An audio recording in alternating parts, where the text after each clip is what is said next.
start of the work week in San Salvador, but thousands of the city's residents woke up on sidewalks and had no place to go.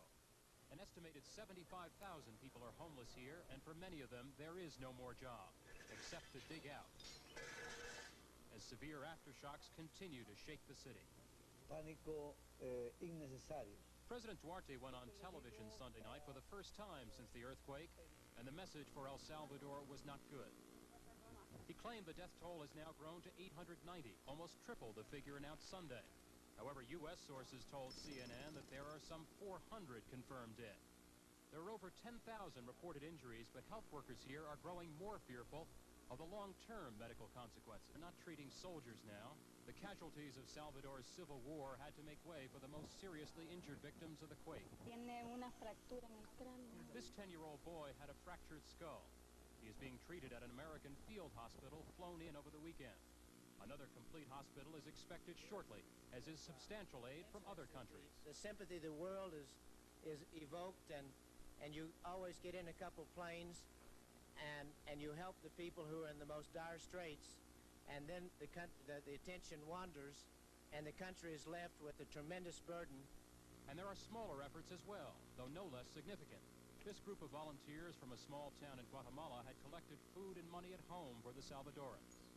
In every house, opened their hearts out to give, even it was 50 cents, a nickel, a penny, even little children. Rescue workers have been pulling the dead and dying almost constantly from the Ruben Dario building behind me for almost 3 days. But even in the midst of this almost relentless tragedy, there are moments of quiet satisfaction, even joy. Slowly and methodically, survivors are being pulled from the wrecked shells of San Salvador's buildings. Over 50 have been taken alive from the Ruben Dario. Each is a small victory for these workers. While the situation in El Salvador seems to have stabilized, there is still an awesome task of reconstruction ahead. President Duarte estimated damage at as much as $2 billion. Even with an expected large increase in American aid and offers of help from several countries, El Salvador faces months, perhaps years, of painful rebuilding. Pat Dawson, CNN. In El Salvador, it is a struggle of will. The country is fighting a holding action, trying to cope with thousands needing medical attention, the possibility of epidemics, and tens of thousands who have no shelter. President Duarte spent the day conferring with officials, including the vice presidents of Costa Rica and Honduras. He showed CNN just how precarious the situation here continues to be. I haven't shown it to the people of El Salvador because it's too dramatic, but this is the truth. What has happened is that every one of these lines that you see here is a fault.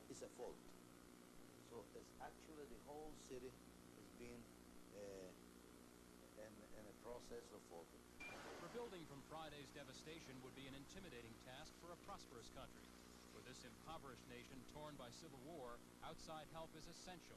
But Duarte says sufficient quantities are starting to arrive. It seems like the call that I made yesterday, that we didn't have any medicine, starts to come in. A substantial amount of American aid has already arrived. In the first 4 days, over $1.5 million worth. There is still confusion on just how many people are dead. President Duarte said late Monday that over 900 bodies have already been recovered, but relief workers claim the total could actually be much higher. One of the problems in many of the communities, people are burying people on the spot. They're pulling their relatives out of the rubble and they're burying them on the spot. The search for possible survivors is ongoing. At the Ruben Dario building, a coalition of French, Swiss, and American rescue workers continue to dig. Periodically, the work stops as rescuers use sophisticated monitoring equipment to detect sounds of life. Late Monday, they found Vidal Venturo. His leg was crushed, but he will survive. At Santa Marta, another team found 30 people trapped under a mountain of debris and mud. They were not so lucky. Any chance that any of the people that are in the mud are alive? Little chance. Perhaps the most frightening part of the situation now in San Salvador is that strong tremors and aftershocks continue to rumble through the city.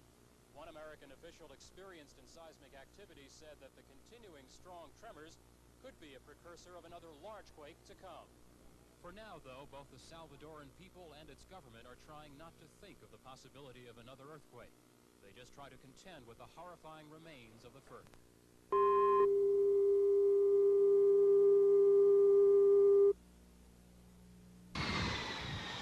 A Galaxy C-5A, the Air Force's largest transport plane. Its huge cargo bays are filled with badly needed supplies for earthquake victims. It's just one part of what has become a steady flow of aid shipments to El Salvador. They have become Salvador's lifeline. Paul Bell heads the State Department's Disaster Assistance Team. They have ultimate responsibility for coordinating U.S. efforts whenever a disaster occurs in Latin America. It's Bell's job to see that desperately needed supplies get to the victims. Everybody wants to help, but because we don't have a tight team outside of our own small group of OFDA members, it becomes a problem. The battle to distribute supplies is further complicated by political rivalries within the Salvadoran government and by the large number of unrelated private agencies also involved. And while American aid is welcome here, how it is given can be just as important. In managing the situation, there is a little bit of pride in every country. And also, there is a little bit of the politics of natural disasters. While international rescue teams continue the search for possible survivors, the greatest challenge the Salvadorans face is a logistical one. 200,000 people have to be housed. Drugs and medical supplies must be moved quickly to the 10,000 injured. And while this warehouse in San Salvador has already been emptied of its supplies, an adjacent one was filled with private contributions waiting to be distributed. Despite the massive amount of supplies pouring into El Salvador, people continue to surround the distribution centers hoping to obtain basic supplies. And U.S. officials expect the situation will only grow more difficult in the days ahead. The biggest problem is yet to come, in the sense that we will have to move in the next 3 days 4 times the volume of assistance that we've moved in the last 5 days. Secretary of State Schultz will arrive here Thursday to confer with President Duarte on the possibility of increased U.S. aid. Duarte has so far been reluctant to say exactly how much he'll ask for, but since the Reagan administration has based much of its Central American policy on the survival of democracy here, he is likely to get a very sympathetic hearing.